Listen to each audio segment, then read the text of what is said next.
coming out for the opener against Clemson. So we've got a lot of work to do. This is spring training. This is the first lineup out there. We're moving players in and out. It's going to be a new rotation on Friday, so you'll get a chance to see a lot of different guys. The exciting part about it is we've got a lot of competition, and that's really been probably the one word that we've used more than anything else this spring, is that we've got great competition at a lot of different positions, and feel really good about the depth of the team and the roster itself, and it's really showed itself through the first few days. So a couple of announcements to make. We've got our coaches clinic beginning next week, March 20th through the 22nd. Excited about having the Saints staff here, the newly appointed head coach and Kellen Moore being here, offensive coordinator Nussmeier, defensive coordinator Staley, having them part of the clinic. We're pleased that they're going to be able to join us with their busy schedule. The ULL coaching staff and Tulane coaching staff as well. Really appreciate that they're going to be able to be part of the coaching clinic as well. So really well represented in the state of Louisiana, and really excited about that.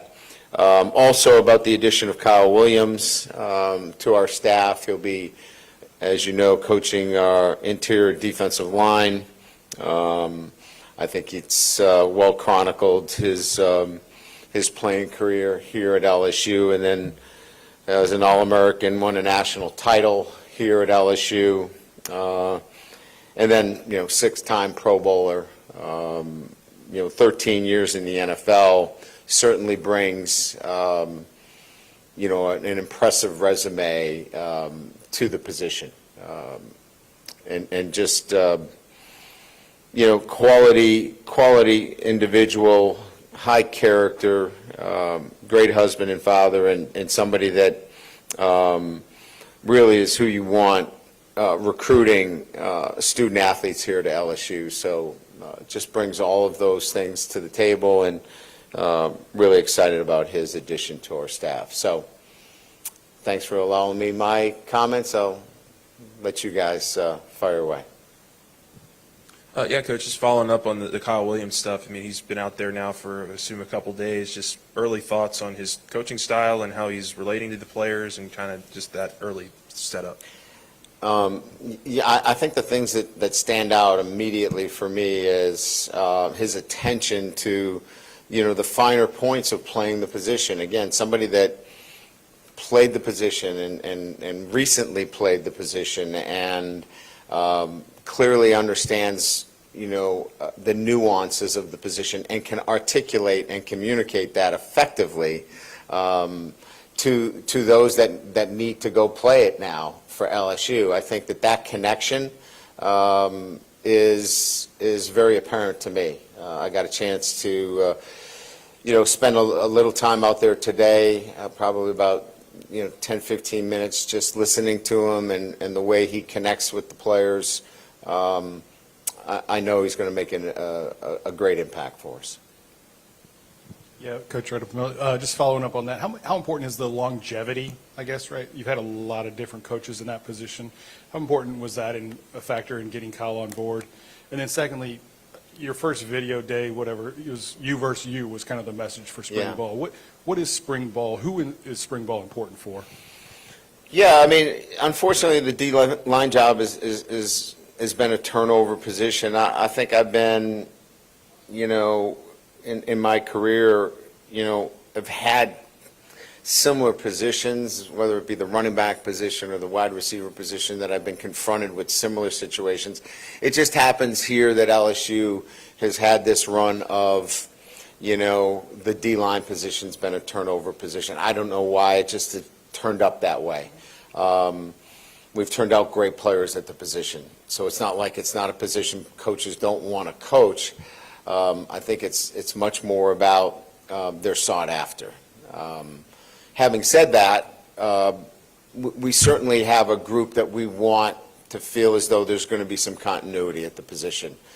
I will say that was part of, ultimately, when we looked at the candidates, it wasn't, hey, you got to stay here for, 10 years. But we had that as part of, our process. Like, we were looking for some continuity at the position, and Kyle was looking to, settle in. And so that was an attractive match for us from that perspective. There were certainly other things, but that was one of them. When we talked about the mantra for the spring, it was really focusing on the next stage of development for our total prep for our team, right? We just went through this physical preparation of in the weight room for the last 7 weeks, and the conditioning element. The next element for us was really honing, the football skills, right? The technical skills, the tactical skills, and that really falls on the individual, right? I mean, he's got to be locked in on that. It can't be, well, I won the drill. Well, okay, you won the drill, but you held them. You won the drill, but, you did things that are not part of our defense or our offense. So it was really about addressing how we develop technically and how we develop as a unit, our 11 players playing together on both sides of the ball. So it was really about challenging yourself to rise your level individually within the entire unit, and that means developing your skill and developing it tactically as well. Hey, Coach Kelly. I know you're only 3 practices in, but I want to ask you about Harlan Berry. Played at a Class 1A school, so the competition was a little different than some of these other guys. How important was it getting him in the spring? And should we expect to see a lot of Harlan Berry through the spring and into the fall and getting significant playing time as a true freshman? Well, it's too early to give a, hey, you're going to see a lot of Harlan. But I will say early indications are, I'm pleased with some of the little things that you need to see from a running back. And that is, for example, we run a lot of inside run drill. And that requires, you've got to hit it up inside, and you got to slog it away, and 3 or 4 yards is a good run. Harlan, a touchdown was a good run in high school for him. That was the bar, right? And so you don't know how these guys handle that, right? And it's a change of his mindset. He really clearly understands the running back position is one where sometimes a 3-yard run is a really good run. And we've seen that from him. Today, for example, he had a chance to maybe bounce a play where he really crammed it inside and took the 3 or 4 yards, and it was the right read. You really don't coach those things. You just have a knack for them, or you don't. And so those early indications are really positive. He's got to keep building in the weight room. He's got to build a coat of armor. He's got to get stronger. But it's a nice thing to see when you don't have to coach every aspect of a particular player, and that's Harlan Berry. Hey, Coach, just your early thoughts on Garrett. Obviously, people at that position here have made significant jumps from year 1 to year 2 as a starter. You saw it with Jaden here, obviously. Yeah. Just your early thoughts on him as he leads this team into the season. Yeah, I mean, I think that, it's building, building a relationship with all of his receivers is what we're looking for in that timing. And, he's got some deep threats. He's got some guys that, certainly provide him with a lot of different options from, Nick Anderson with his size, to Barry Brown with the vertical threat, getting a relationship with even Chris Hilton, who he didn't get a lot of work with last year. it's been really, for me, much more about, getting him as much work with the receiving crew and getting on the same page, and that seems to be coming. And I think what we'll see is a quarterback that comes through the spring and just feels really confident with the options that he has, and he has a number of different options. Yeah, Brian, your transfers, have any of them surprised you, or have they shown you some things that you didn't see on film, but the new guys? I think, to be quite honest with you, there isn't a player right now that has disappointed. I think we look at it more from that perspective, that we're like, wow, that's not what we were looking for there.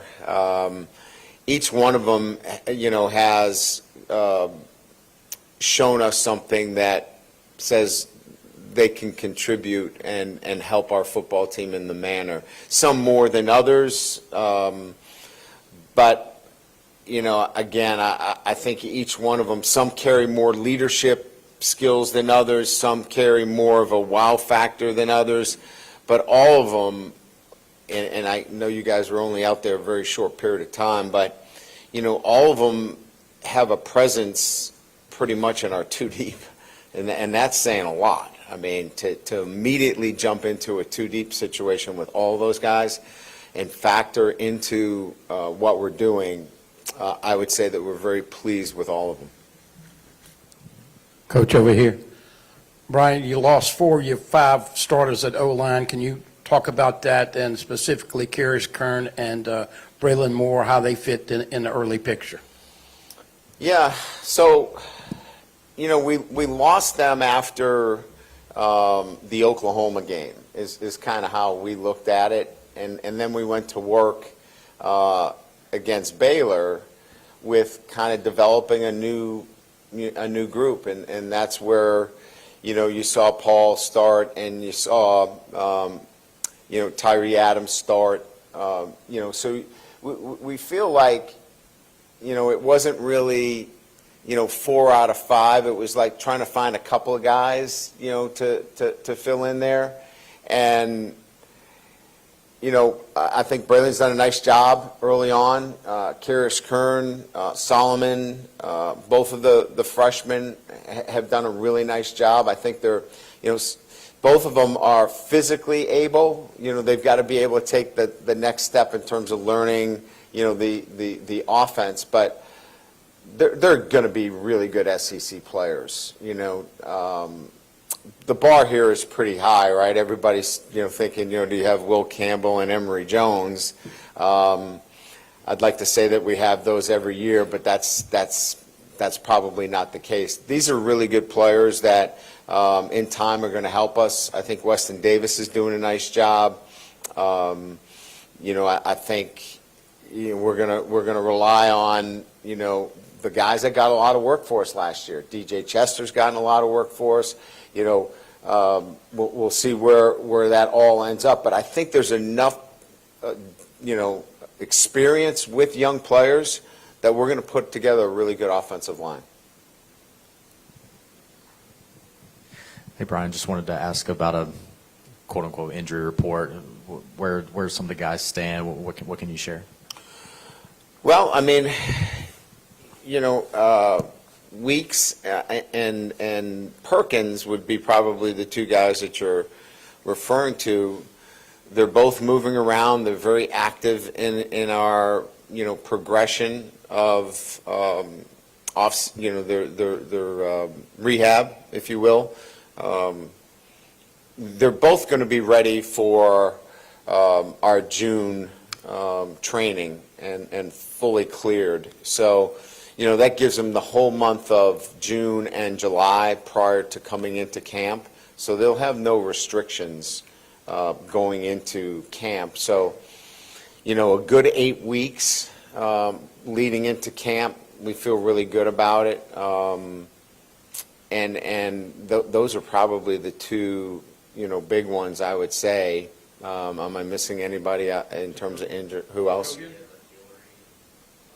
Guillory's made really good progress the last probably 2 or 3 weeks. He was probably a little bit behind, but he's made some really good progress. He'll be in a position to be fully cleared too for our June, and I think that's what we're looking at with the injuries that we have. Are they fully cleared for your June 1st strength and conditioning? So our athletic development team and our athletic trainers have 8 weeks with them to get them ready for camp, and that looks to be on track. Two-parter, how many calories a day are you trying to get into Harlan Berry? And losing Bo Davis, obviously you had some players that came, he was a big part of why they came to LSU. Have they had some of their They fears were coming to alleviated? LSU for me. Yeah, Let's get that clear. right. Okay? Are they early indication with Kyle that some of their fears and being upset is good with Kyle? We're putting a lot of, obviously, our nutrition team and Morgan Acosta's doing a great job in monitoring that, and,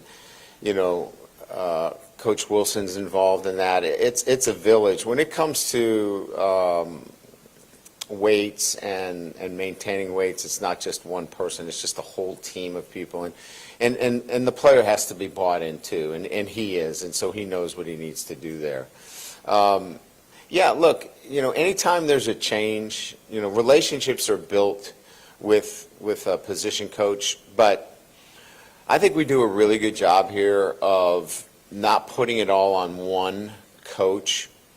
It's the defensive coordinator, it's the head coach, it's the strength and conditioning team, it's nutrition. So when we talk about recruiting, the player is touched by so many different people. And I think that's important in recruiting. If you're going to a place just for one person, you're making a mistake. That doesn't mean you don't have a lead recruiter and you have a relationship with them. But if that's the only reason why you're going to a particular school, coaches leave. Coaches move on. And if that's the only reason why, you need to really, really evaluate why you're going to that particular institution. And so certainly there were phone calls, and you have to touch base, and Kyle got on the phone with any of our recruits and spent time with the players because you start a new relationship. But it's LSU really, and it's the football program that at the end of the day is put under the spotlight, and we feel confident that that will stand up in most cases. Coach, I wanted to ask about Josh Thompson. What's sort of keeping him away from the team right now, and when you can? Well, they're on expect to come back? quarters, so he's finishing up his academics. He'll be here next week. Next week. Yeah. And what do you hope to see from him? I guess once A he good gets on football campus? player. No, another addition to, which, as we talked about, a very talented, transfer class that will bring, Big Ten reps into our offensive line. So a versatile player that can play guard or tackle. We haven't decided where that will be. It'll be kind of putting the pieces together to see how that fits. He's smart, he's physical, and he brings us an experienced offensive lineman, so he'll be here next week. Hey, Brian, you were mentioning how Nussmeier needs to, develop a good relationship and confidence with those receivers. A couple of those receivers I want to ask about were Aaron Anderson and Destin Hill. What have you seen from those two guys? And as a coach, does the fact that a couple of guys on the same roster are having high school experience together, does that ever help for, rapport or building that kind of relationship on the offensive side? Well, I think when you bring in, let's just use the example of Destin Hill. He feels a lot more comfortable making the move because he knows players. He's played against them, and he's had them on his team. So the transition for Destin has been really seamless, and it's made it easy for him. He's been somebody that, maybe didn't get as much recognition early on. He's had a really good, off season, and has done a really nice job for us. So I think that transition has made it easier for him to kind of blend in right away. But I don't know that, playing together helps Nussmeier as much. He still has to go through, the routine of this guy gets out of his break quicker. His post cut is a little bit more shallow. And I think he's working that out with a lot of these receivers. Thank you. Appreciate it. Thanks, Brian. They come for your dancing, by the way. What's that? They come for your dancing. Listen, I haven't done that in a long time. I think it's still out there in the library of our Twitter sphere. I've played with him. Out in, that's where I got to know him. I played with him a couple of times out in Tahoe at the NBC event. And, everyone's like, oh, he's D lineman and, he's pretty good. His short game's ridiculous. I was like, D lineman with hands like that? Oh, my God. He's pretty good. Thanks, Brian.